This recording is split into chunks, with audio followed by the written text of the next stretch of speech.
आगे झुक जाए तो हल निकल जाए। क्या लगता है आपको किस तरह से हल क्या निकलना चाहिए उनके उसका? हल तो यही है, हमेशा सरकार कानून बना सकती है, पार्लियामेंट में पेश कर सकती है। आज अगर जनमत के कानून के मसौदे के विरुद्ध है तो उसका सम्मान करें, आंदोलन का सम्मान करें, फिर पीछे मसौदा तैयार कर लेना, चर्चा करके फिर ये क्योंकि बहुमत आपकी कम से कम 2024 तक तो है ही, तो आपका अधिकार रहेगा। लेकिन आज कम से कम इन बातों को जो लोग कह रहे हैं, जनता कह रही है, इतना बड़ा आंदोलन चल गया, 11 महीने हो गए, बहुत लोग मारे भी गए, उनकी भावना को समझे। लखीमपुर के अंदर की जो घटना हुई है, क्या लगता है कि न्याय मिल पाएगा? न्याय की प्रणाली पे हम सबको नागरिकों को विश्वास रखना चाहिए। देर सवेर न्याय जरूर है, और जो सरकार न्याय नहीं दिला सकती या जो अहंकार में चूर हो, ऐसी सरकारें जनता बदल। क्या लगता है यूपी के अंदर कितनी सीटों के ऊपर हम लोग आगे बढ़ पाएंगे, क्या लग रहा है? मुझे विश्वास है कि यूपी में योगी से लोग नाराज भी हैं और कुछ लोग बेहतर विकल्प भी चाहते हैं। राष्ट्रीय लोकदल की अपनी बड़ी भूमिका उसमें रहेगी। आज आप गंगो आए हैं, गंगो को फिजा देखकर क्या लगता है चुनाव के अंदर किस तरीके से? ये चौधरी साहब की कर्मभूमि रही है और मुझे अच्छा लगा लोगों के बीच आकर, उनका आशीर्वाद मुझे मिला है। और जो लंबी यात्रा हम लोगों को साथ मिलकर तय करनी है, यूपी की तरक्की के लिए जो काम करना है, मैं आश्वस्त हूँ आज के उत्साह को देखिए। अभी अखिलेश जी भी आए थे, उन्होंने भी कहा कि बराबर के मुख्यमंत्री बहुत सारे हटाए गए हैं, आप इन मुख्यमंत्री को हटाएं, उनके ऊपर क्या? ठीक बात कही उन्होंने तो बैल और बुलडोजर की बात कही, लोग तंग आ गए। योगी जी का जो कार्य करने की जो शैली है, हम गाते ज़्यादा हैं, हमें मुख्यमंत्री चाहिए जो प्यार समझता हो, प्यार की भाषा बोलता हो, प्यार बांट सकता हो।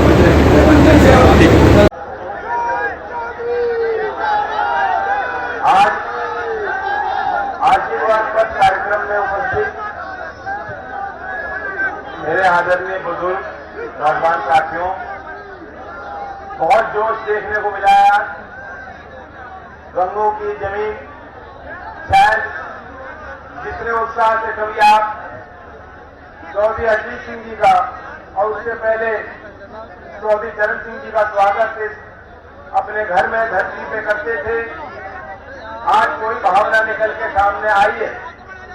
मैं कई दिन से आपको आभार व्यक्त करता हूं, मंचासीन पार्टी के सभी वरिष्ठ पदाधिकारियों को। हम लोगों के लिए ये चुनौतीपूर्ण वक्त है और मैं नहीं कहता कि रास्ता बहुत आसान होगा। जिस तरह किसान के जीवन में कष्ट और कठिनाइयां, पीड़ाएं गरीब के जीवन में बढ़ती जा रही हैं, तो लड़ाई तो हमें इन्हीं की लड़नी है और इसलिए चुनौती बहुत बड़ी है। इसीलिए हमने तय किया, जिस तरह रणभूमि में उतरने से पहले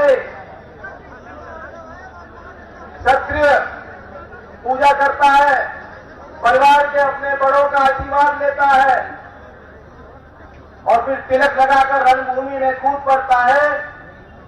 अगर हमें इस देश में सामाजिक परिवर्तन की नई लहर पैदा करनी है, अपने इस प्यारे प्रदेश में तरक्की लानी है, खुशहाली लानी है, तो इस रणभूमि में उतरने से पहले अपनों का आशीर्वाद लेना बेहद जरूरी है।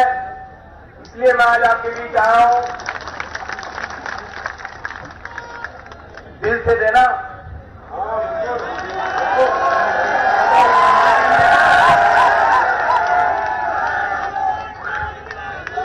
मैं कहना भी चाहता हूं, यूपी के राजनीति को मैं बहुत करीब से देखता आया, आपको उसमें बढ़ चढ़कर हिस्सा लेते। एक चीज तो शायद पहले इस तरह से नहीं थी जो आज देखने को मिलती है समाज में, वो ये है आज हर जाति का जो व्यक्ति है वो चाहता है कि मेरे जाति का नेता मुझे मिल जाए। ठीक है, स्वाभाविक है ऐसा सोचना। मैं जिस जाति से आता हूं उस जाति के लोग भी ये सोच सकते हैं, लेकिन चौधरी चरण सिंह जी के उन अनुभवों को याद करो, अपनी उस ताकत को पहचानो, उस ताकत के पीछे रहस्य क्या था, क्या कारण थे कि सहारनपुर से लेकर गाजीपुर तक, उत्तर प्रदेश से लेकर ओडिशा तक आपका बोलबाला था, ये मंच ताकतवर था और कहीं भी आप खड़े होते थे आपको सुकून मिलता था कि हमारे बीच के चौधरी चरण जी का नेतृत्व हमें मिल रहा है। क्या कारण थे? कारण यही था, चौधरी साहब ने साबित किया, हमें सबक सिखाया कि जो व्यक्ति अपनी जाति से ऊपर उठकर भागीदारी की बात करेगा, सामाजिक न्याय की बात करेगा, अपने से कमजोर का साथ देगा, उसे मुख्यधारा में लेने के लिए संघर्ष करेगा, वह तो नेता बन सकता है। लेकिन आजकल के इसमें मेला ही है, सबकी अपनी अपनी छोटी छोटी सोच, अपने अलग अलग संगठन, कोई विजन नहीं है, कोई सोच नहीं, बस ये कहते हैं कि भाई मैं तुम्हारी जाति का हूं, मैं तुम्हारे धर्म से आता हूं, इसलिए मुझे समर्थन दो। अब यूपी में जो परिवर्तन हम लोग लाना चाहते हैं, जो गांव का साधारण परिवार में पल रहा हमारा भाई नौजवान, मेरी बहन है, 12 साल की, 15 साल के, 18 साल के युवक, जो उनके अंदर सोच है, जो सपने उन्होंने देखे हैं, ये जो लखनऊ में बैठे हैं बाबा, ये बातें उनको समझ में नहीं आ सकती। मैं तो एक काम में माहिर है, बस झगड़े में, और कुछ नहीं आता हूं। इन्हीं से आपको लड़ाई लड़नी पड़ेगी। सत्ता से बाहर जब ऐसे ताकतों को आप दरवाजा नहीं दिखाओगे, रास्ता नहीं दिखाओगे, सत्ता से इनको हटाने का काम नहीं करोगे, यूपी का विकास संभव नहीं है। ये नौजवान आपकी उम्मीदों पे कोई सरकार जो सिर्फ झगड़ा विचार की बात करती हो, फर्जी कैराना पलायन, लव जिहाद, ये यूपी की पहचान नहीं है। यूपी की पहचान मेरे भाई बहन, यूपी की पहचान यहां के मेहनत कश कमेरा वर्ग के खेती करने वाले किसान मजदूर भाई हैं, नए आविष्कार करने वाले हमारे छात्र हैं, वर्दी पहने हमारे पुलिसकर्मी हैं, सरकारी नौकरी में जो लोग दिन रात मेहनत करते हैं कि कुछ न कुछ विकास की जो योजना है जमीन तक पहुंचे, वे लोग यूपी की पहचान बन सकते हैं, वे लोग यूपी की शान मान बन सकते हैं। मैं आपको बताना चाहता हूं, आप भी देख रहे हैं जो हाल की घटनाएं हुई हैं, इससे बात साबित हो गई, इनकी पोल खुल गई। इन लोगों ने बड़ी बड़ी बातें की, किसानों को लुभाने के लिए मीठी मीठी बातें की, लेकिन इनके दिल में आपके लिए कोई जगह नहीं है। आपके दर्द को वो समझते नहीं है, आपके आंसुओं को पोंछने का काम कैसे कर लेंगे। लखीमपुर की वह तस्वीरें सच पूछो वह कोई देख नहीं सकता। ऐसा कभी हमने कल्पना नहीं की थी, कभी सोच नहीं सकते थे कि लोकतंत्र में भी ऐसा होगा। जलियांवाला बाग जैसा दृश्य, तब तो लड़ाई अंग्रेजों से थी, आज आपकी वोट लेकर लोग बैठे हैं। ये कौन से अंग्रेज हैं जिन्हें किसान के खून की कदर नहीं, किसान की जान की कोई कीमत नहीं हो जिनके आगे। ऐसी हुकूमत को, ऐसे लोगों को हम कभी अपना नेता स्वीकार नहीं करेंगे। हालात इतने खराब हैं, मध्य प्रदेश में एक गरीब आदमी यूपी का गया, चूड़ी बेच रहा था, और वहां भी सरकार ऐसे ही लोगों की है, क्रूरता से परिपूर्ण। वहां ऐसे गरीब व्यक्ति को उठाकर जेल में बंद कर दिया जाता है, उस पर आतंकवादी गतिविधि का एक ठप्पा लगाकर यूएपीए जैसा कड़ा कानून लगाया जाता है। 8,300 लोग उस कानून में जेल में बंद है जब से मोदी जी आए। ये मैं नहीं कह रहा हूं, विश्व प्रसिद्ध न्यूयॉर्क टाइम्स के आर्टिकल में ये आंकड़ा छपा है। वैसे तो लोग ये आंकड़े छपने नहीं देते, देश की सीमा में ऐसी बातें मीडिया वाले भी नहीं कर पाते। मीडिया वाले भी बेचारे हैं, इन पे तरह तरह का नैतिक दबाव बनाया जाता है, ये भी डर गए। लेकिन दुनिया की अखबारें इन बातों को, मीडिया इन बातों को छाप रहा है। वो कह रहा है कि लोकतंत्र की हत्या हो रही है। 8,300 लोगों के खिलाफ जिस यूएपीए कानून के तहत ये कार्रवाई सरकार कर रही, मैं पूछना चाहता हूं, जो आपके गृह मंत्री हैं टेनी जी, जिन्होंने साजिश रची, जिनके साहबजादे ने गाड़ी से अंदाजा को रौंदने का काम किया, इस सभा से पूछता हूं, इस पंचायत से पूछता हूं, हमारे अपने परिवार से पूछना चाहता हूं, क्या ऐसे क्रूर लोगों के खिलाफ, अपराधियों के खिलाफ आतंकवादी कानून की सख्त से सख्त धाराएं नहीं लगनी चाहिए थी? गरीब के लिए यूएपीए है। जो किसान ट्रैक्टर दे गए थे दिल्ली के अंदर, उनके खिलाफ दिल्ली पुलिस ने जब मुकदमे लिखने शुरू किए, शुरुआत यूएपीए से की थी। लेकिन जो किसान पर वार करेगा उस पर कुछ नहीं। 5 दिन तक गिरफ्तारी नहीं हुई। वह भी मंत्री जी के घर के बाहर नोटिस चिपकाया गया कि जब समय मिल जाए तो टहलते टहलते आ जाइए। ये हालात हैं। तो बहुत बड़ा झटका लगा है। मैं तो किसान कौम से उम्मीद करता हूं, हिंदू मुस्लिम सिख कोई मतलब नहीं, किसी जाति के विषय को लेकर मैं आपके बीच नहीं आना चाहता, नहीं आऊंगा। झगड़ा करना हो तो मुझसे मत पूछना, मैं नहीं बचाऊंगा। और एक हिंदू, मुसलमान और सिख और सभी धर्म को मानने वाला किसान अगर एक हो जाता है कि मैं किसानी से जुड़ा हूं और किसान बनकर जो आगे आ चलना चाहता हूं, तो मैं आपसे आगे चलने का काम करूंगा।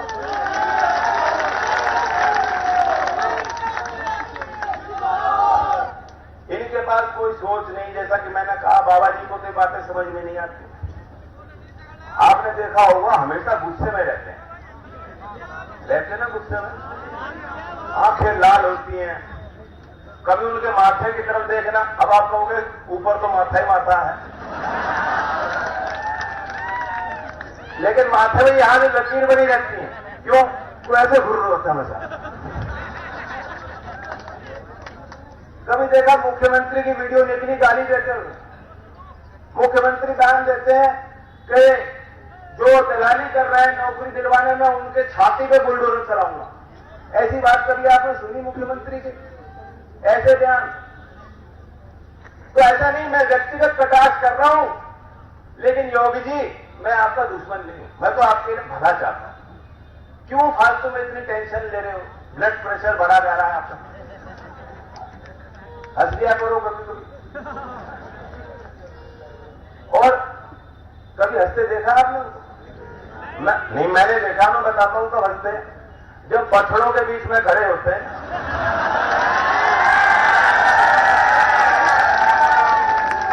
देखी ना उनकी हंसी में तस्वीर। अब क्यों बेकार में इतनी फाइल आपसे संभाली नहीं जा रही? क्या काम कर रहे हो? राजपाट के कामों को छोड़ दो, वह हम लोगों पे छोड़ दो काम, और वापस जो है, मैं तो चाह रहा हूं एक दिन में 24 घंटे 20 घंटे आपको मिलने चाहिए कि सर पे जो है फल फूल की टोकरी लगाकर पूजा पाठ में लग जाओ।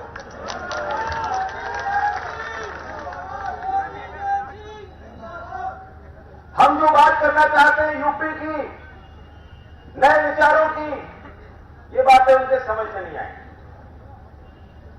हम 31 अक्टूबर को सरदार पटेल जयंती के अवसर पर लोक संकल्प 2022 के नाम से अपने मैनिफेस्टो को जारी करेंगे। 22 के 22 संकल्प, यानी 22 प्रमुख वादों को लेकर आशीर्वाद पथ के कार्यक्रमों में रोज मैं नई बात कर रहा हूं कि हम क्या करना चाहते हैं आपके आशीर्वाद से। कुछ घोषणाएं मैंने पहले की हैं, उनको दोहराऊंगा, और आज गंगों की सरजमीन पे आपके बीच आकर 4 नई बात करूंगा। पहले तो आप जानते ही हो, हमने घोषणा की है कि जो प्रधानमंत्री सम्मान योजना में सरकार 6,000 रुपए देती है, हम 23 दिसंबर में वो 6,000 को बढ़ा के किसानों को 12,000 देंगे। जो सीमांत असिंचित जमीन पे खेती कर रहे हैं उनको 15,000 दिलवाएंगे। गांव में नरेगा योजना है मजदूरों के लिए।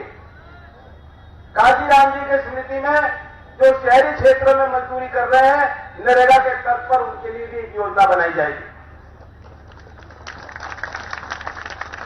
जननायक, लोकनायक जयप्रकाश नारायण जी के स्मृति में कई चीजें हमने की। आज मैं आपके बीच, क्योंकि गंगो का ये शहरी क्षेत्र है, नगर पंचायत नगर पालिका परिषद का क्षेत्र है, चेयरमैन साहब मेरे बगल में बैठे खड़े हैं, मजबूत आदमी है कि नहीं मजबूत?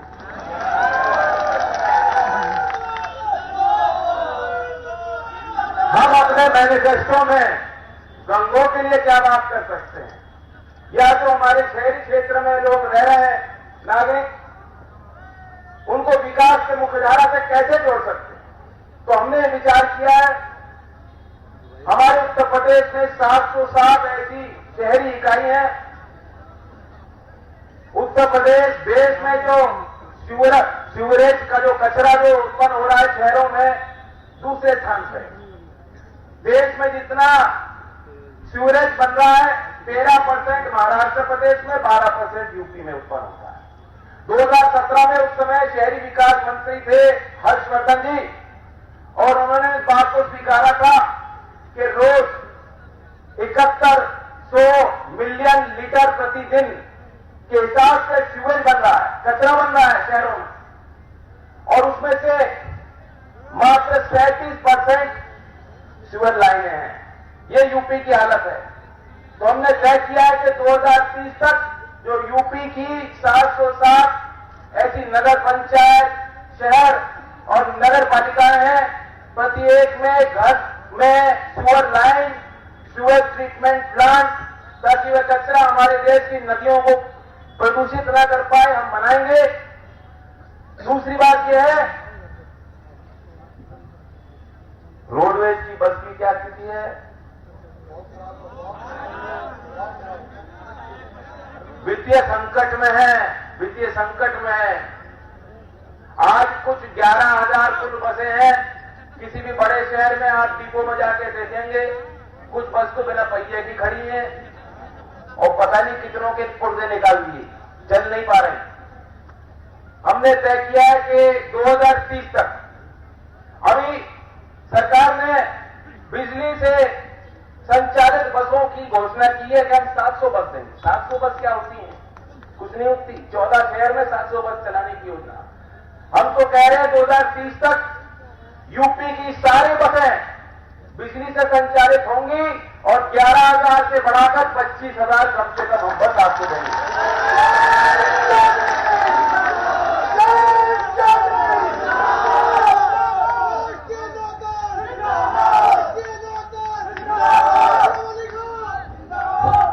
अब मैं एक बड़ी बात आपके बीच करना चाहता हूं। कल डॉक्टर एपीजे कलाम जी की जयंती, मिसाइल मैन, देश के राष्ट्रपति, अलग अलग उपाधियां उनको मिली है, सम्मान मिला। उन्होंने 1998 में किताब लिखी थी विजन 2020, जो उसमें उन्होंने बातें कही थी। मैं नहीं जानता किसी ने यह किताब पढ़ी हो, वो आज में लागू नहीं हो पाई। अब तो हम 2021 में पहुंच गए। तो डॉक्टर एपीजे कलाम विजन प्लान की एक नई योजना हम बनाएंगे, जिसके 6 मुख्य स्तंभ होंगे। सबसे पहले तो कलाम जी ने यह कहा था कि राष्ट्रवाद टेक्नोलॉजी में होना चाहिए, यानी जो नई नई प्रौद्योगिकी बन रही है, तकनीक बन रही है, युवाओं को आधुनिक सोच से और विचारों से जोड़ने के लिए भारत को उसमें नई सफलता हासिल करनी चाहिए। उसी तर्ज पर हम चाहते हैं, क्योंकि इसकी शुरुआत बचपन से होती है, स्कूल और कॉलेज से होती है, प्रदेश में स्टार्टअप्स को प्रोत्साहित करने के लिए हम प्रदेश के स्कूल और कॉलेजेस में इंक्यूबेशन सेंटर स्थापित करेंगे। यूपी के सरकारी स्कूलों की क्या हालत है? सिर्फ उत्तर प्रदेश के सिर्फ 5% स्कूलों में कंप्यूटर है, 5%। और दूसरी बड़ी बात है कि इंग्लिश, हमारे बच्चे बहुत काबिल हैं, होनहार हैं, सब कुछ बड़े अच्छे अंक हासिल कर लेते हैं, कोई कमी नहीं, लेकिन जब इंग्लिश में इंटरव्यू हो जाता है, जब शहर में कोई नौकरी के लिए जाता है, वहीं वो जो मात खा लेते हैं। तो हमने तय किया कि 2030 तक सभी सरकारी स्कूलों में कंप्यूटर लैब होगा, वोकेशनल ट्रेनिंग होगी और इंग्लिश मीडियम शिक्षा का भी साधन आपको दिया जाएगा। ये कोई छोटी बात नहीं, बहुत बड़ी बात है। बहुत बड़ा लक्ष्य हमने अपने लिए तय किया। दो बात हो गई। तीसरी बात यह है, अभी मैं पूछा था, नौमान जी कह रहे थे उनकी बेटी ड्रोन चला रही है। ड्रोन देखे हैं आपने? वो हेलीकॉप्टर से चलते हैं। अभी राज्य सरकार ने एक पीएसयू का गठन किया है। साउथ एशिया में ऐसी कोई शिक्षण संस्थान नहीं है। आप हमारी सरकार बनाएंगे तो डॉक्टर एपीजे कलाम जी की स्मृति में साउथ एशिया की पहली विश्वविद्यालय जो ड्रोन और पायलट लेस टेक्नोलॉजी को विकसित करने के लिए बनाई जाएगी, और वो भी पश्चिमी उत्तर प्रदेश में, क्योंकि यहां बहुत इंजीनियरिंग कॉलेजेस हैं, बहुत बच्चे हैं जो इन चीजों को समझते हैं। एपीजे कलाम जी के स्मृति में हर वर्ष 100 ऐसे लोग, 100 ऐसे स्टार्टअप जो विज्ञान के क्षेत्र में नए आविष्कार कर रहे हो, पेटेंट ले रहे हो, हम उनको 1-1 करोड़ का एपीजे कलाम सम्मान निधि के तहत पुरस्कार देंगे, उनको प्रोत्साहित करेंगे। तो ये कई चीजें हैं, बारीकियों में ज्यादा नहीं जाऊंगा। कोई इन बातों को और समझना चाहता हो तो लोक संकल्प के नाम से या मेरे ट्विटर पे आप जा सकते हो। कल ही मैंने लिंक जारी किया जिसके तहत 5 लाख लोगों से सीधा मैं संवाद कर रहा हूं। घर बैठे आप अपने मोबाइल फोन पे लिंक पे बटन अपना हाथ फहराएंगे और मैं आपके घर में पहुंच जाऊंगा। तो अगर मोदी जी कर सकते हैं तो हम क्यों नहीं कर सकते? बाकी मुझे पीछे से पर्चियां दे रहे हैं, मुद्दे तो बहुत हैं। हाँ, ये वकील आए हैं, अब वकील भी होंगे, वादकारी तो बहुत होंगे जिन पे मुकदमे चल रहे हैं। मुकदमे वाले भी हैं या सारे ही हैं? अभी कहां जाना पड़ता? फौलाबाद या लखनऊ? बहुत दूर। लाहौर हाईकोर्ट आपके लिए बात है, लाहौर जाना आसान है आपके लिए, इलाहाबाद दूर है। हमने निर्णय लिया है पश्चिम उत्तर प्रदेश की जमीन में, पूर्वांचल में भी आवश्यकता है, बुंदेलखंड में भी आवश्यकता है, दूसरे राज्यों में कई कई बैंक हैं। हमारी सरकार बनेगी तो पश्चिमी यूपी में बैंक हम निश्चित स्थापित करेंगे ताकि आपको आपके लिए न्याय सुलभ। और बाकी मैं कहना चाहता हूं, क्योंकि अब एक ही बॉल बची है, छक्का मारना है। जो पते की बात है, जो आप उससे सुनना भी चाह रहे होंगे, चुनाव में क्या होगा, मैं आपको बताना चाहता हूं। इस खानदान और चौधरी साहब के खानदान में पीढ़ी दर पीढ़ी रिश्ते रहे, तो इनका सम्मान मुझे भी करना होगा, और जो मौका मिले आप भी इस परिवार को बढ़ाना।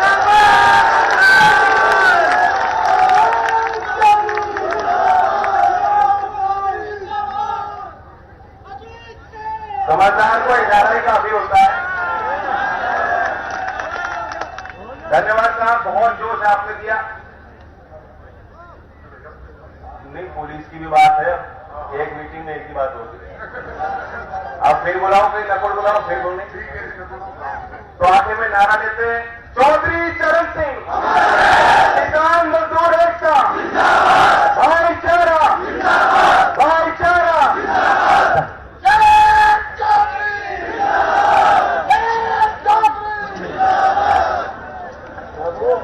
सभी गंगों के मेरे सम्मानित और आसपास के इलाके के आए हुए लोगों का शुक्रिया अदा करता हूं।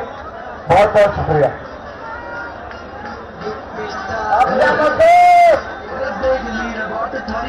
Let